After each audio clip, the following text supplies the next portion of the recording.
Marami sa atin ang nauna nang nagbigay ng pagtaya na ang mga suliraning sumisira sa ating bansa ngayon na may higit na pangangailangang resolbahin sa lalong madaling panahon ay ang korupsyon. Sa mataas at mababang antas ng pamahalaan, laganap na kriminalidad sa ating mga lansangan,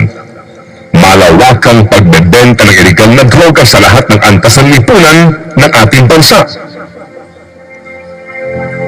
at ang pagbagsak ng sistema ng batas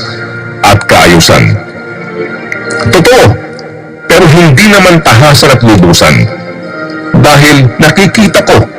na ang mga karamdamang ito ay mga sintomas lamang ng nakahahawang sakit ng lipunan